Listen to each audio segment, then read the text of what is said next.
it was just a normal Pittsburgh Charleston game. It was pretty defensive. We did really well defensively, limited in their chances, especially since they had the extra guy in midfield. You know, a couple shots here at the top of the box, and we were right in the game. But it ended up being just more of a defensive battle, more of a midfield battle. And, you know, for the first game of a road trip, when you travel up for two, you know, you're trying to just get a result. And in the end, we just missed one right at the end, tried to nick it. I think Adam Mena just had a chance that we could have maybe nicked the goal. But then they had a chance right at the end, too, which is what happens when you're on the road. So, you know, getting the point in the first game was good because we knew we could go to Rochester and possibly pick up some points, even though it was going to be difficult.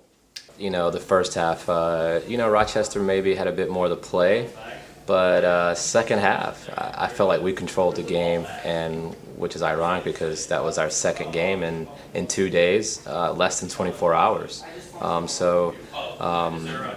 They made a great save off the line where we could have tied it up.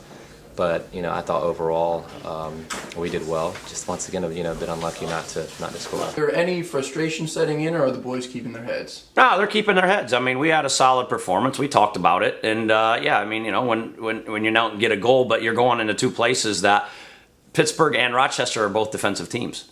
Bob Lilly's been one of the best defensive coaches in the league and has won championships because his team defends very well.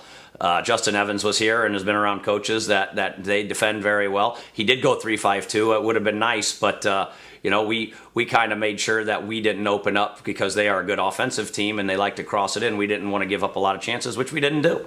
I think overall, the guys are keeping their heads. You know, I think for me personally, this is a learning experience because it's the first time I've ever tied this many games and haven't won.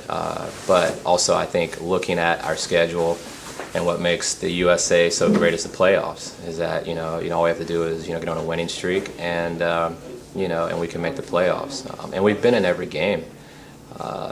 It's just a bit interesting how we haven't had that bounce of the ball.